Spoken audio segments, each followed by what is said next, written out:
యెషయా గ్రంథం 44వ అధ్యాయం 21వ వాక్యం నేను చదువుతాను. యాకోబు, ఇశ్రాయేలు, వీటిని జ్ఞాపకము చేసుకొనుము. నీవు నా సేవకుడువు, నేను నిన్ను నిర్మించితిని. ఇశ్రాయేలు, నీవు నాకు సేవకుడవై ఉన్నావు, నేను నిన్ను మరచిపోజాలను. మంచు విడిపోవునట్లుగా నీ అతిక్రమములను, మబ్బు తొలగునట్లుగా నీ పాపములను తుడిచివేసి ఉన్నాను.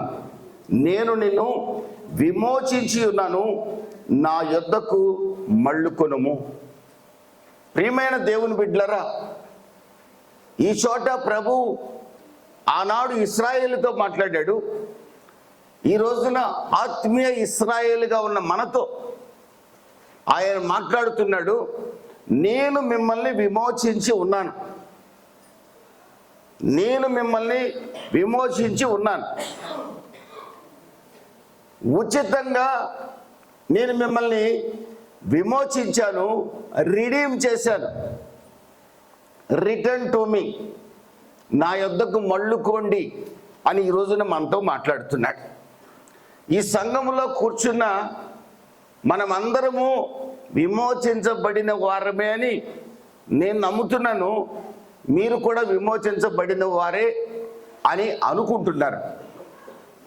కానీ విమోచింపబడిన వారికి తగిన జీవితం ఈ పాత సంవత్సరం చివరి రోజున మనలో ఉన్నదో లేదో ఒక్కసారి పరీక్షించుకోవాల్సిన అవసరం మన మీద ఈరోజు పెట్టాడు. ఒకవేళ విమోచించబడిన వారికి తగిన జీవితం మనకు లేకపోతే ప్రభు ఈ రోజున మనల్ని హెచ్చరిస్తున్నాడు. విమోచించబడిన వ్యక్తికి కలిగే ఆశీర్వాదాలు చాలా ఉన్నాయి. విమోచించబడిన వ్యక్తికి తగిన జీవితం నీవు జీవించాలని ప్రభు మనల్ని హెచ్చరిస్తూ ఉన్నాడు.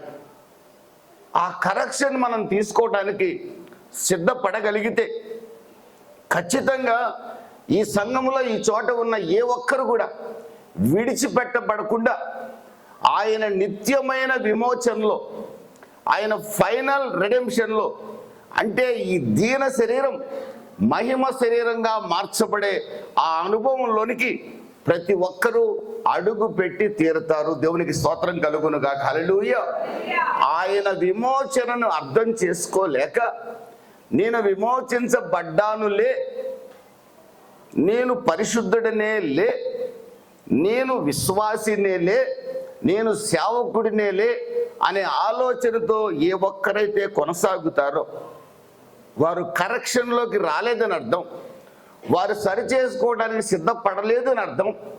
కానీ వారికి కలిగే ఘోరమైన భయంకరమైన నష్టం ఏమిటో తెలుసండి.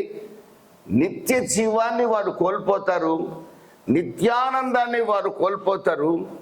దేవుడిచ్చే ప్రభువైన యేసుక్రీస్తు మేఘాల మీదకి వచ్చినప్పుడు, రమ్మని ఆయన పిలిచినప్పుడు ఆ పిలుపును వినలేకపోతారు. ఒకవేళ వినినా ఈ దీన శరీరం మహిమ శరీరంగా మార్చబడే అనుభవంలోకి వారు రాలేకపోతారు, విడిచిపెట్టబడతారు. విడిచిపెట్టబడిన వారు ఎక్కడికి వెళ్తారో కూడా మనకు బాగా తెలుసు. మన ప్రభు మనల్ని విమోచించాడు. ఆయన ఎలా విమోచించాడో లేఖన భాగం తెలియజేస్తుంది. 43వ అధ్యాయము 24వ వాక్యంలో నేను చదువుతాను. నీ పాపముల చేత నీవు నన్ను విసిగించితివి, నీ దోషముల చేత నన్ను ఆయాస పెట్టితివి. నేనే నా చిత్తానుసారంగా నీ అతిక్రమములు తుడిచివేయుచున్నాను, నేను నీ పాపములను జ్ఞాపకము చేసుకొనను. ఈ రోజున మనందరం కూడా విమోచించబడిన వారము. ఈరోజు మనందరం కూడా రక్షింపబడిన వారం. ఈరోజు మనందరం కూడా బైబిల్ చెప్తున్న మాట ఏంటంటే పరిశుద్ధులం అని పిలుస్తుంది బైబిల్. ఈ పరిశుద్ధులుగా పిలువబడటానికి కానీ, మన అతిక్రమములు తుడిచివేయబడటానికి కానీ మనం ఏమైనా చేశామా?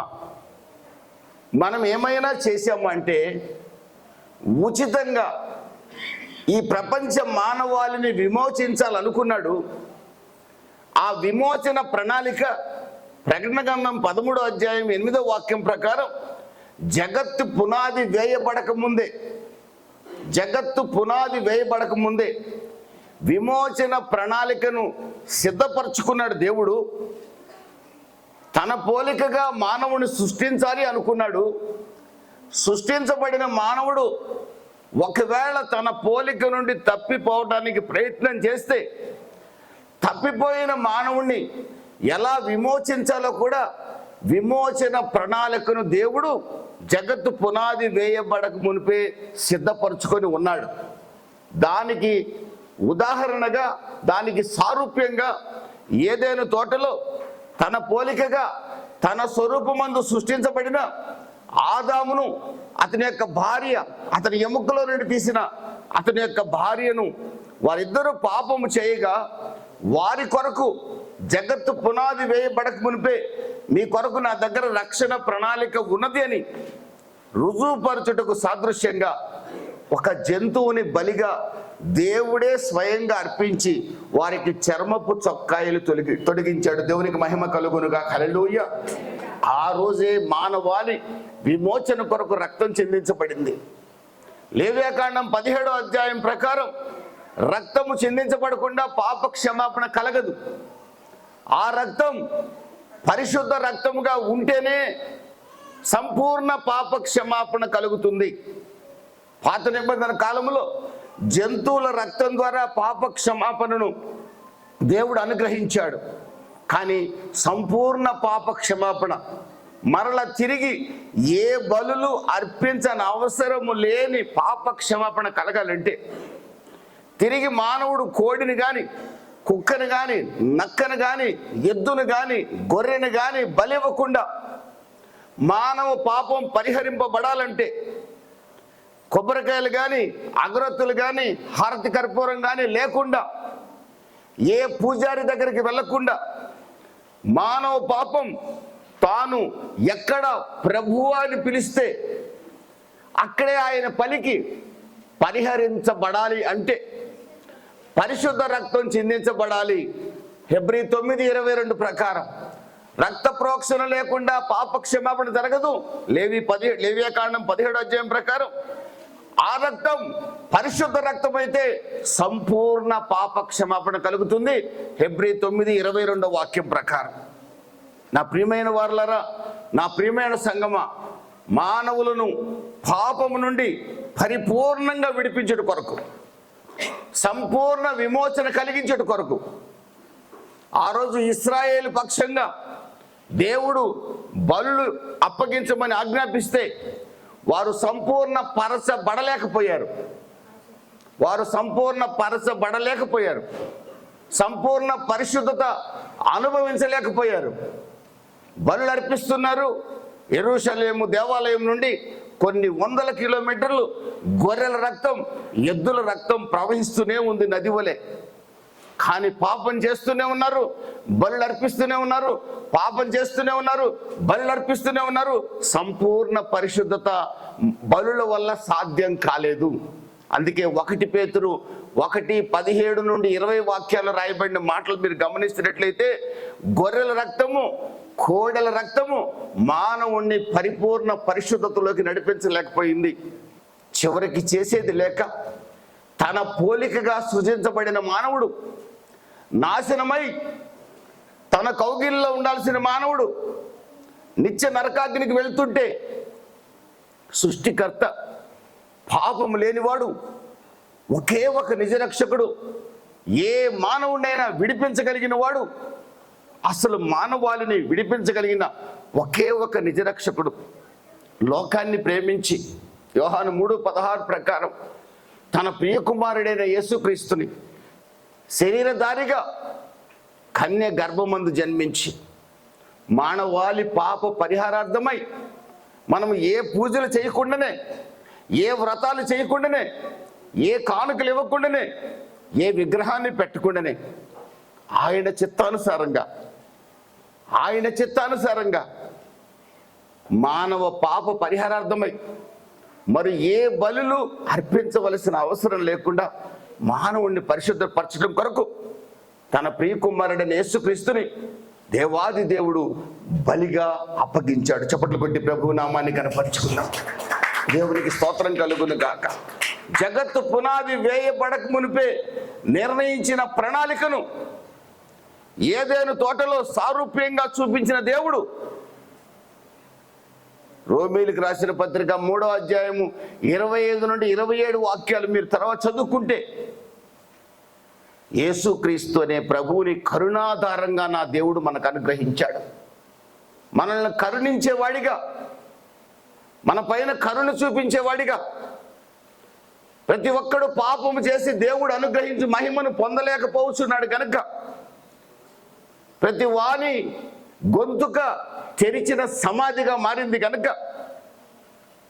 నీతిమంతుడు లేడు, ఒక్కడు లేడు కనుక ఎక్కడ చూసిన ఆక్రందన, ఆవేదన, కుటుంబాలలో కలహాలు, పిల్లల జీవితాల్లో శాపం, సంఘాలు చిన్నాభిన్నమవుతున్న పరిస్థితులు, సమాజం నాశనమవుతున్న పరిస్థితులు, ఎవరిని ఎవరు చంపుకుంటారో తెలియని పరిస్థితులు, ప్రతి వాడి గొంతుక తెరచిన సమాధి, ప్రతి వాడి నాలుక విషం. దేవుని యొక్క మహిమను మానవుడు పోగొట్టుకున్నాడు.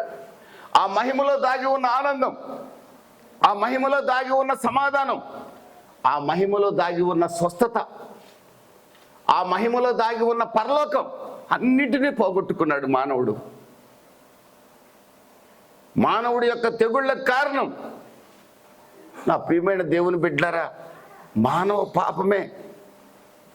ఈ రోజున భార్యాభర్తలు వివాహం అయితే మరుసటి రోజున కొట్లాట్లు ప్రారంభమవుతున్నాయి. కారణం పాపం.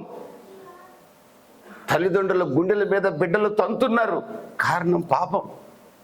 అసమాధానం, ఆనందం లేదు, సంతోషం లేదు, వ్యాధి, బాధ, దుఃఖం. కారణం పాపం. ఈ పాపం నుంచి విడిపించబడాలంటే జంతువుల బలులు ఏ కార్యము చేయలేకపోయాయి.